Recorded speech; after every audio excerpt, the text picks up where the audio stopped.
This video is going to go along with task sheet 709, talking about compression tests. As I mentioned before, I was going to kind of show you guys my trick for doing this, something I've been doing for quite a long time. Makes things a little bit easier if you don't have anybody around to help you. You can get out underneath the hood of your vehicle and watch the gauge while you're cranking this thing over. But the way we're going to do this is with a relay. So I don't know what relays are. Relay is a little electromechanical switch.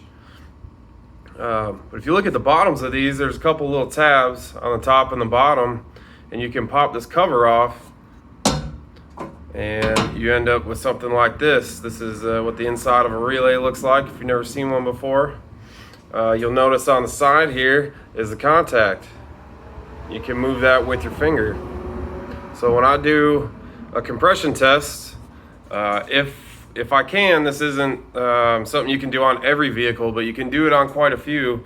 Look in your underhood fuse box and look for a starter relay. You pull that out. You can either pop the cover off of the one that's in the vehicle, or I just happen to have a couple extra ones I keep in my toolbox.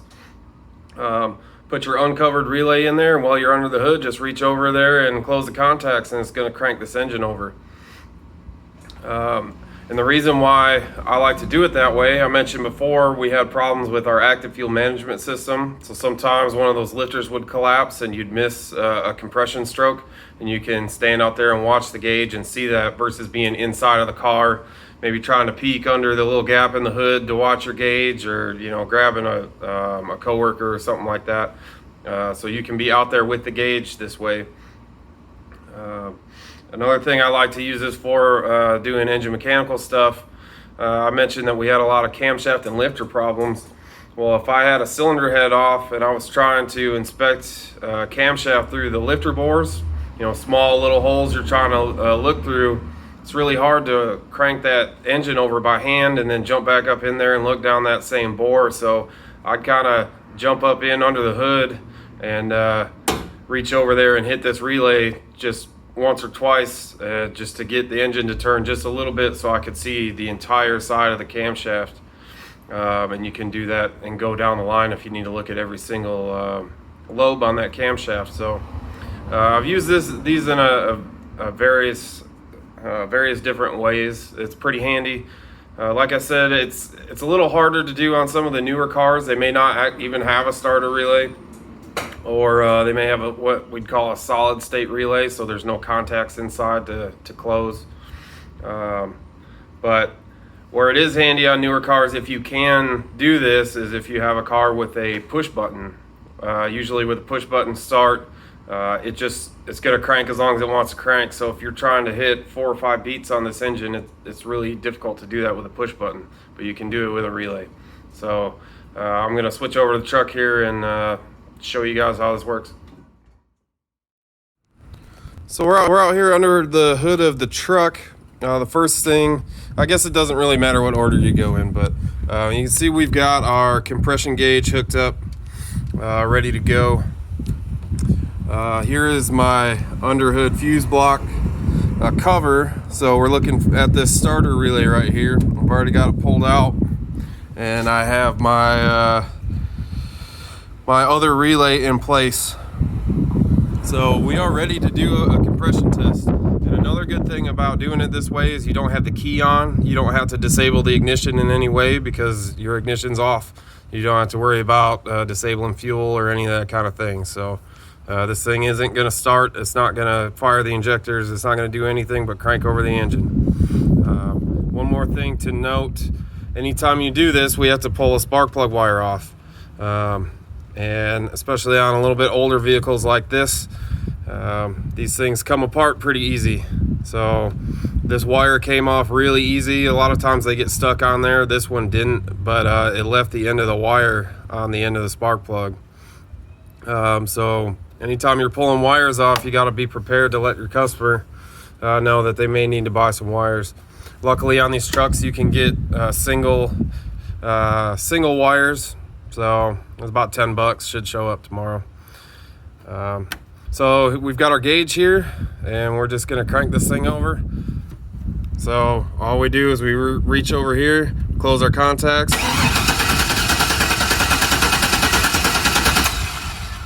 and there was about 4 strokes or 4 compression strokes on this engine. So I'm going to do that again and show you guys the gauge side as we're doing that. And you can see every time that needle jumps up, that's a compression stroke. We want to see nice, even climbs on our gauge without missing any beats anywhere.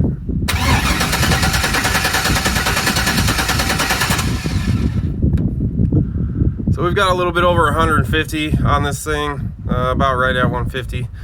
So if we were going to go forward, we'd want to test all the rest of these cylinders and compare them to one another and see if we have anything that's weak.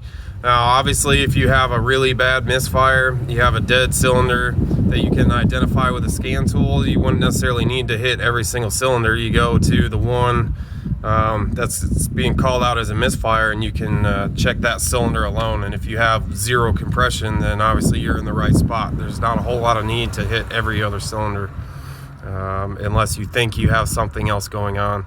If you think you have a head gasket that's leaking or something like that, you may check the cylinder right next to it because it may also have low compression. But as long as you find, you know, a head gasket problem, you're going to get it fixed as you replace it. So as I said, this is my little trick to doing cranking compression with a modified relay. So hopefully that helps you guys out. Something I've shown to a lot of people, and they're always I don't know, they always seem to like it as a little bit of a trick. So I'm not going to do the rest of my cylinders. Obviously I don't want to have to buy a whole wire set, so we're going to stop the cranking compression right there. We'll do running compression here in just a second. We're out here under the hood of the truck doing our running compression test. You can see our needle is kind of maxed out where it's at right now, so periodically you got to purge this valve. We're looking for a nice steady increase. I think I mentioned before, you may not find a spec for a running compression test in service information, but that doesn't necessarily mean that you can't learn anything from it. We have on this truck, we have 7 other cylinders that we can compare to, so it's kind of the name of the game, is finding the oddball out. So we want to have nice gradual climbs, and we want it to kind of max out around the same spot. I'm going to set this thing down for a second if I can. Another thing we can do is a little bit of a snap throttle.